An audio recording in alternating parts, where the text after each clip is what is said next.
Hey guys, and welcome back. I'm Angelica Nagy, and today we're going to be doing a book review on The Book Thief by Markus Zusak. I would say, and let me first mention that this book review is definitely a spoiler-free review because I want you guys to go out and purchase this book and read it. I know for some people they believe that reading books is too expensive, but I literally went to my local Goodwill store and picked this up for 69 cents. That was amazing to me.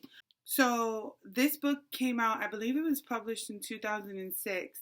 Just based off of the title and being a lover of books, I kind of knew going in that I was going to like this book because I imagined just a child who was stealing books. And so it made me feel like I would go in loving the character because I would personally steal a book if I wanted to read one. Have I? I'm not going to go into that because I don't want to get in trouble.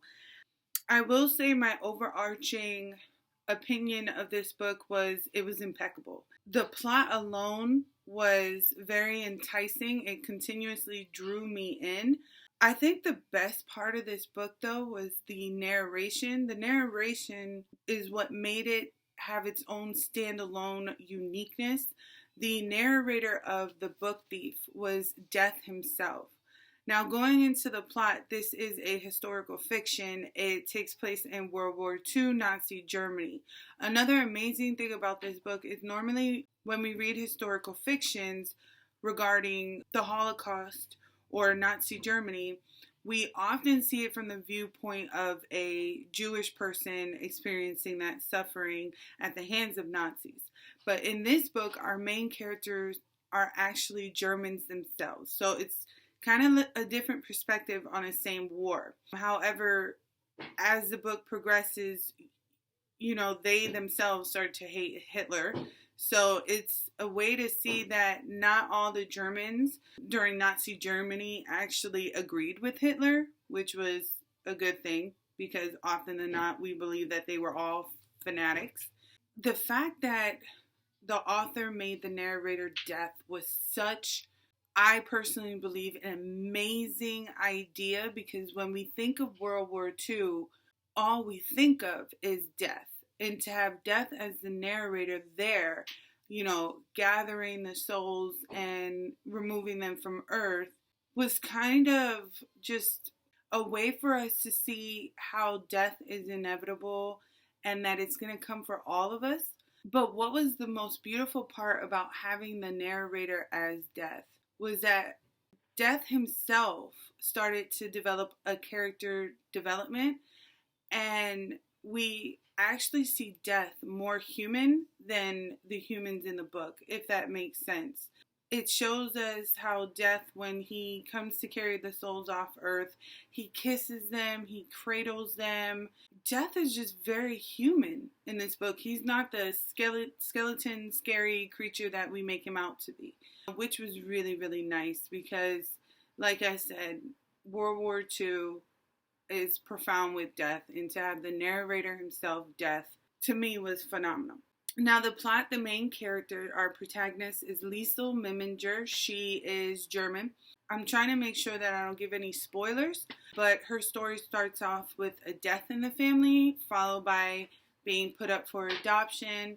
She goes to her adoptive family. While she is with this adoptive family, she becomes extremely close to one of her new parents.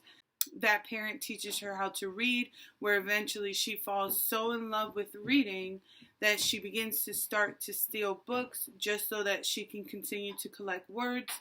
And her reading, often than not, actually saves people within the book, because one of the climactic moments in the book is that one of the parents has to keep his word on a promise that he made a very long time ago. Recall that the main characters in this book and the town that they're in is like the heart of Nazi Germany.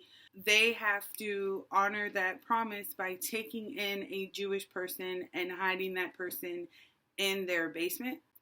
That was a big moment because I couldn't imagine the fear and terror of hiding a Jewish man in my home in the heart of Nazi Germany. That must have been terrifying. And another great thing about this book, but what I've seen as reviews, is that a lot of people say that they thought it was boring because it wasn't really like action packed. You know, there wasn't moments where something was happening and it was insane. No, it was more of, I want to say, a quiet panic.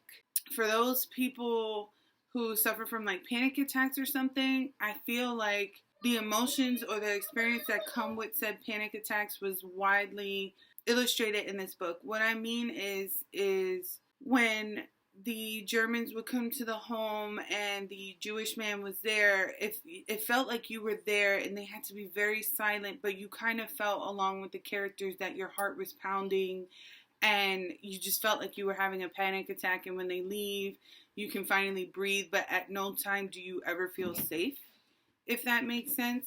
I just want to say, like, overall, this book was beautiful and I highly recommend it. I gave it 5 stars on Goodreads, and I hope that my review was good enough for you to pick it up.